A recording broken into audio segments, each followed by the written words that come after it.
I never imagined that something as ordinary as ordering pizza could shatter my entire world. That night, I sat in the living room, feeling exhausted after a long day at work. My stomach was growling, and my husband hadn't returned home yet. I thought I would surprise him with his favorite pizza so that we could at least share a simple meal together.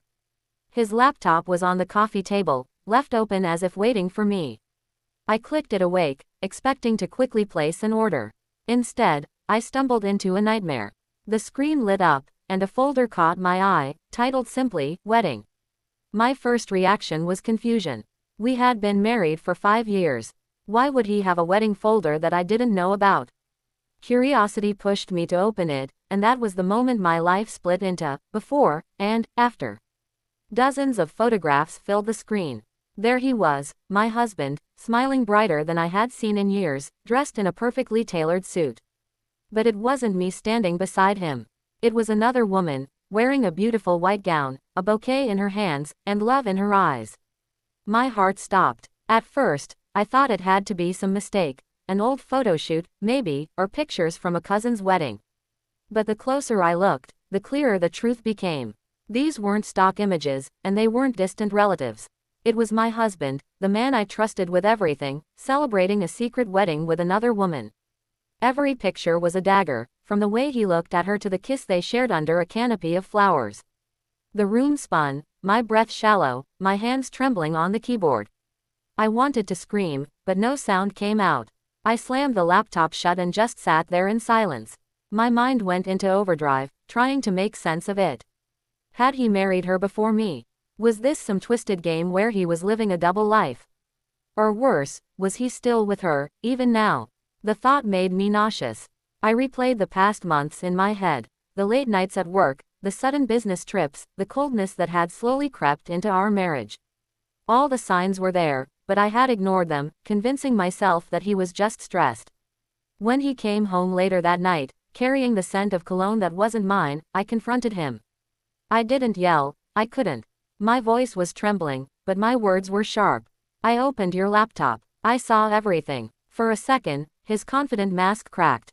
He froze, his eyes wide, then tried to recover with excuses. He claimed it was old, that it meant nothing, that it happened before us. But I knew better. The dates on the files were recent, too recent to deny.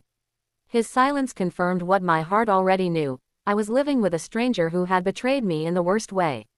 That night, I couldn't sleep. I lay awake replaying every memory, every promise, every, "I love you," he had ever whispered. All of it felt like a cruel performance. But beneath the heartbreak, a small flame of determination began to burn. I realized I had two choices: either stay and let this betrayal destroy me, or walk away and rebuild my life. The next morning, I packed a bag and left. It wasn't easy. My heart begged me to stay, clinging to the version of him I once loved. But my mind reminded me of the truth. Love without loyalty is nothing more than an illusion. I moved in with my sister for a while, surrounding myself with people who reminded me of my worth. The weeks that followed were heavy with grief. I cried, I screamed, I even doubted myself, wondering if I wasn't enough. But slowly, I began to heal. I took long walks, wrote in my journal, and returned to hobbies I had abandoned during my marriage. I rediscovered parts of myself I had lost: my laughter, my strength, my independence.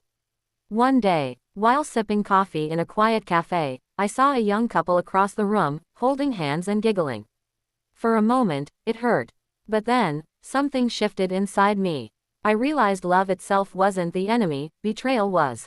And I refused to let one man's lies define how I would love or live in the future. Months later, my husband tried to contact me.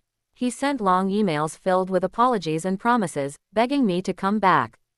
But I had already crossed that bridge, and there was no turning back. Forgiveness didn't mean reconciliation. Forgiveness, for me, meant letting go of the bitterness and moving forward without him. The betrayal had nearly broken me, but it also built me into someone stronger. I learned that sometimes, heartbreak is not the end, it's the beginning of a new chapter. I discovered that I could stand on my own, rebuild my world, and write my own story without depending on someone who could so easily deceive me. And so, what began as an ordinary night, a simple craving for pizza, became the night that freed me from a life of lies. I lost a husband, but I found myself.